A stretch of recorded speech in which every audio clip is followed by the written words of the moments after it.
wasn't angry, I was just tired. That's the part nobody warns you about. They tell you about the heartbreak, the crying in the shower, the nights you can't sleep. They don't tell you about the specific exhaustion of loving someone who stopped trying and pretending for months that you didn't notice. My name is Hallie. I'm 31 years old. I'm a licensed interior designer working out of Denver, Colorado, and for 4 years I planned a future with a man who had already quietly decided he didn't want it. I want to tell you what happened. Not to make him look bad, although honestly, some of it will, but because I spent a long time thinking I was the problem, and I don't think that anymore. And if you're sitting somewhere right now wondering why the person you love keeps making you feel small, maybe this is the story you needed to hear today.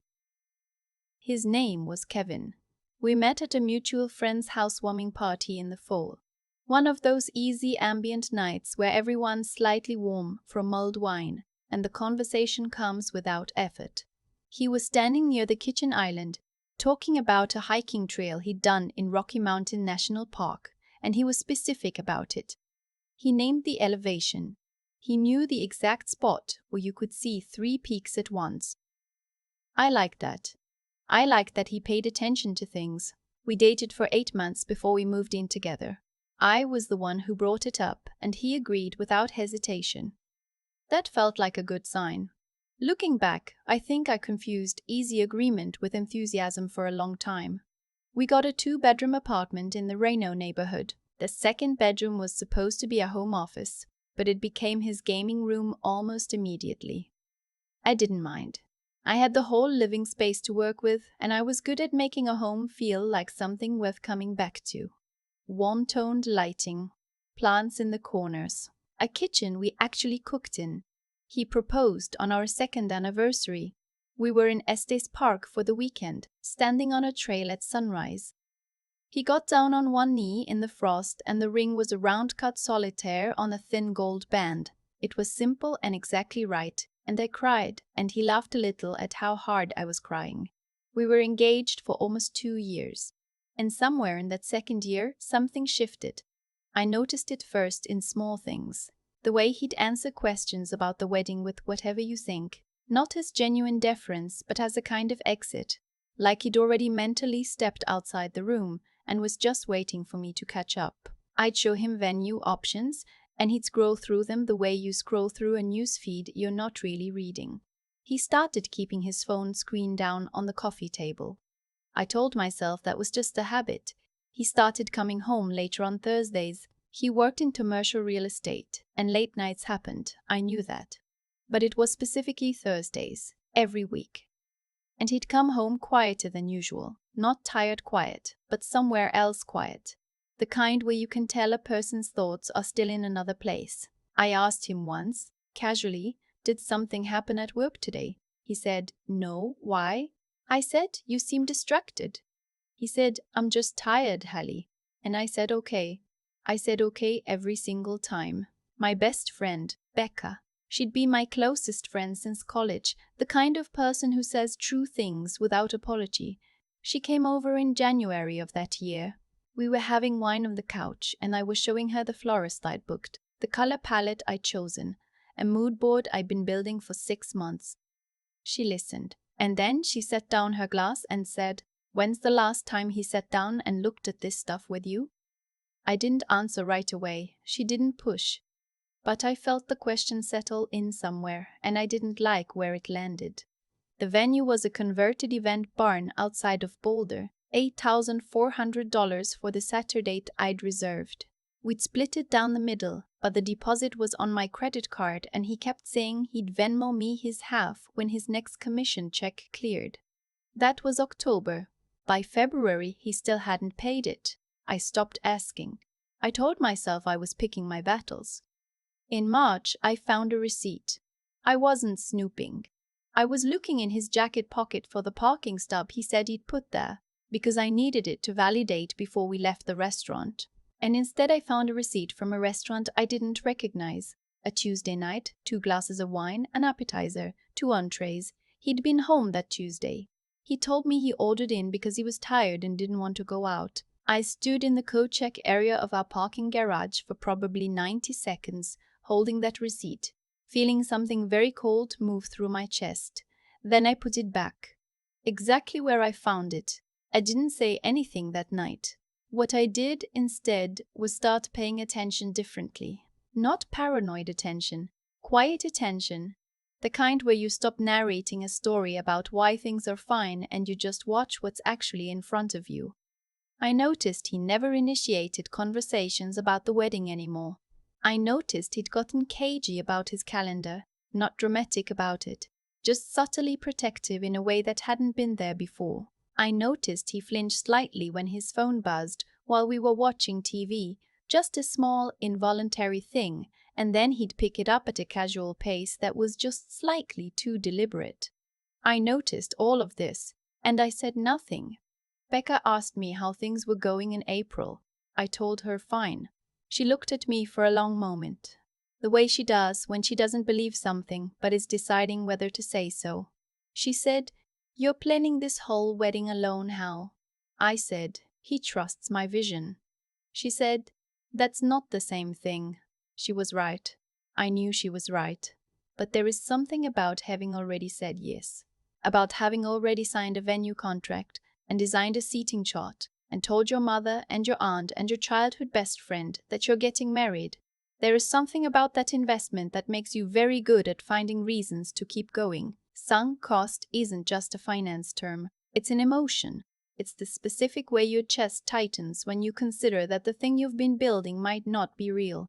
I kept building. I finalized the caterer in May. I had my first dress fitting in late May, a crepe align with a low back. And when I looked at myself in the three-way mirror in that bridal boutique in Cherry Creek, the alterations lady said I looked stunning. I believed her. I felt stunning. I thought maybe I was making this all up in my head. That night I told my fiancé about the fitting. He said, "That's great, babe," without looking up from his laptop. I went to bed early and looked at the ceiling for a long time. In June, he asked me if we could pause the wedding planning for a little while. He said he'd been stressed at work. He said he wanted some time to just be present in our relationship without the pressure of all the logistics. He said it so reasonably, so articulately, that I almost didn't notice he was asking me to stop. I said, "We're 4 months out. There's not really a good time to pause." He said, "I know, can we just talk about us for a while? Not the wedding, just us." And I said, "Kevin, are you okay?" He looked at me across the kitchen table and said, "I don't know." That was the most honest thing he'd said to me in months, and I think I knew, right then, what was coming. But knowing and accepting are different rooms, and I wasn't ready to walk through that door. We didn't pause the planning. I didn't bring it up again, and neither did he. We moved through the next few weeks like two people who had agreed, without saying it out loud, not to look too hard at anything. My birthday is August 14th. I turned 31 on a Wednesday. I had taken the day off work. I had planned to spend the morning getting my nails done, meeting my mum for lunch downtown, and then my fiancé had said he wanted to take me to dinner at a restaurant I'd been wanting to try, a Japanese omakase place in Lodo that required a reservation weeks in advance. He'd made it in July. I'd been looking forward to it. I woke up that morning and he wasn't in bed.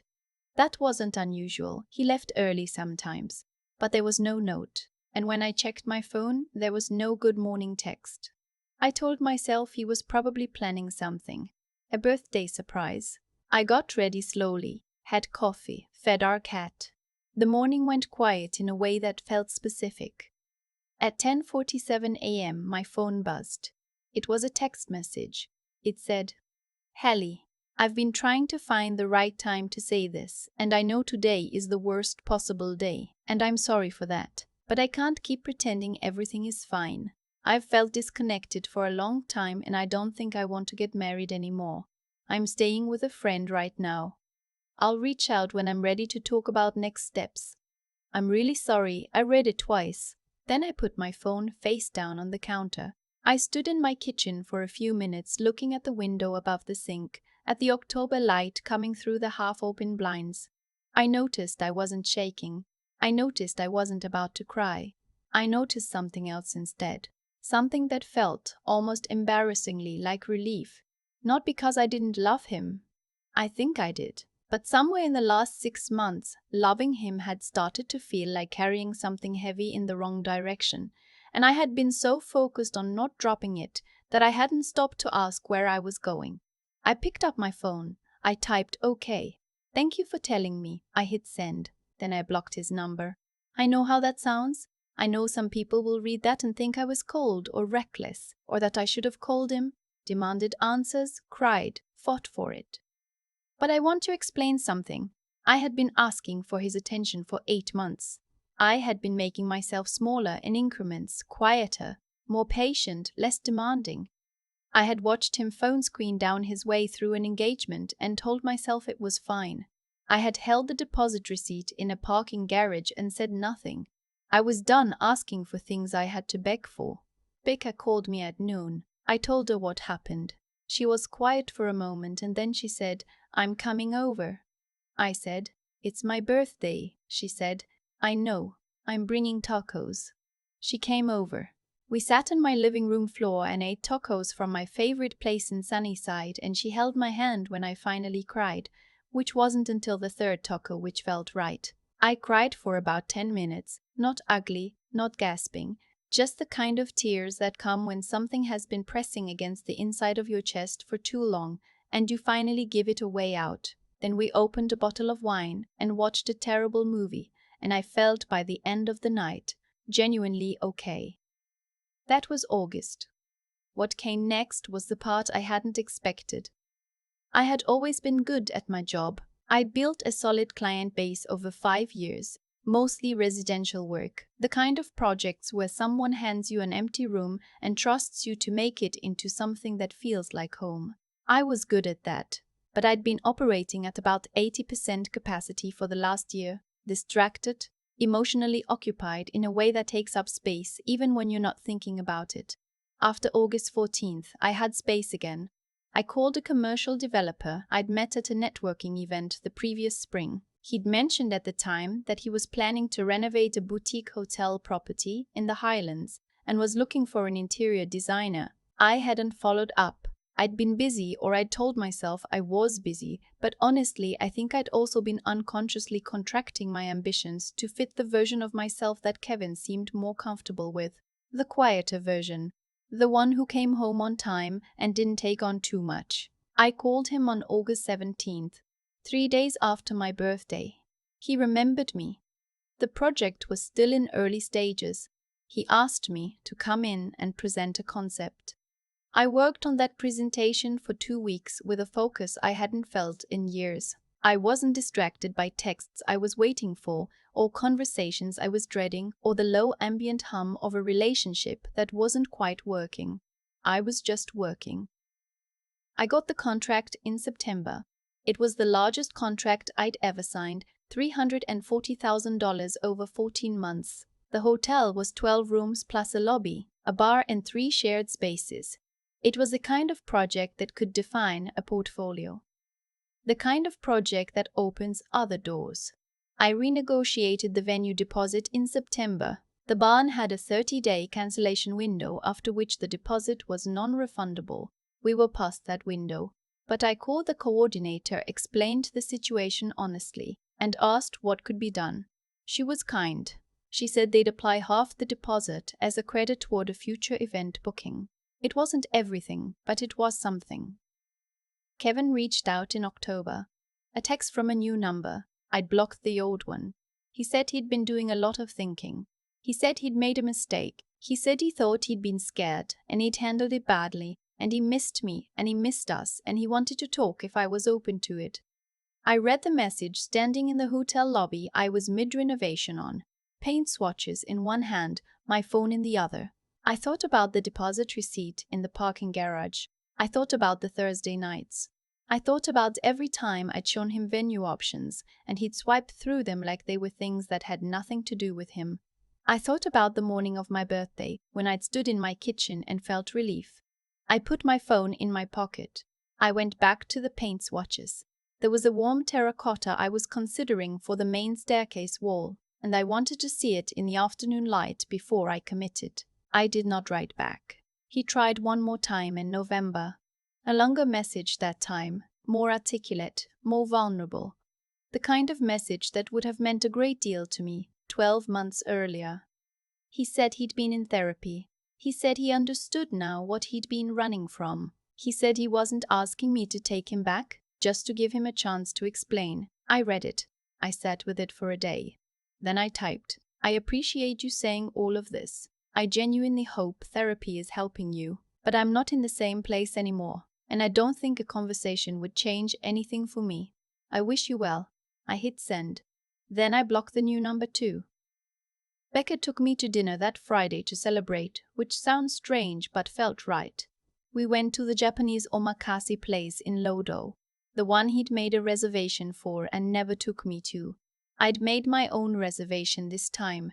It was exceptional.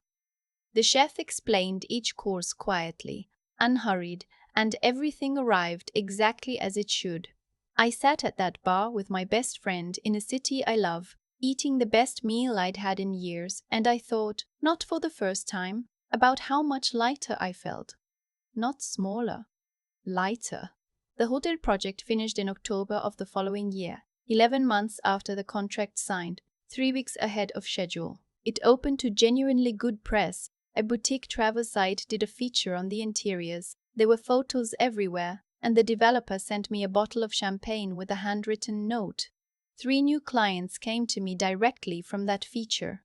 One of them was a residential developer working on a high-end townhome project in Cherry Creek, 12 units, full interior scope. I signed that contract in January. I'm telling you all of this not to say that a hotel contract erases what happened. It doesn't. I'm telling you because I want to be honest about what losing something genuinely cost me. 4 years, an $8,400 deposit I never fully got back, a dress I had altered and never wore, and a version of my future I'd been carrying around so long I'd started to confuse it with who I actually was. And I'm telling you, because what came after wasn't automatic. I didn't wake up on August 15th and suddenly know what I was doing.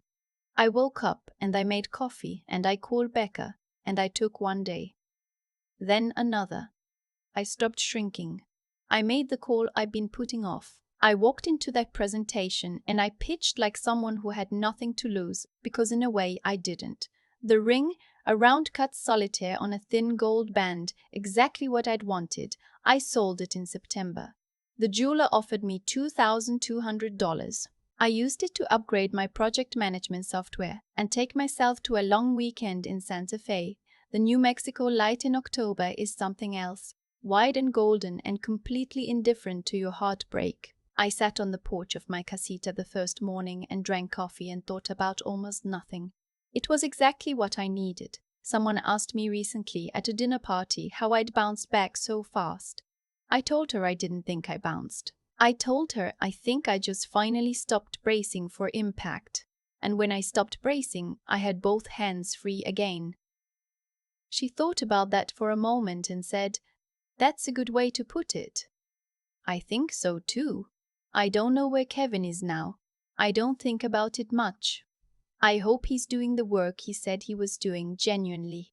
I hope whoever he's with next gets the version of him that shows up, that pays the deposit, that doesn't keep his phone face down. I deserve that version. I just didn't get it.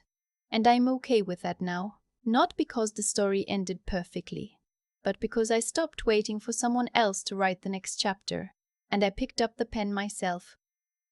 That's really all it was. Some days that's everything. I used to think resilience was about how fast you recover, like there's some internal stopwatch running, and the sooner you stop hurting, the more you've won. I don't think that anymore.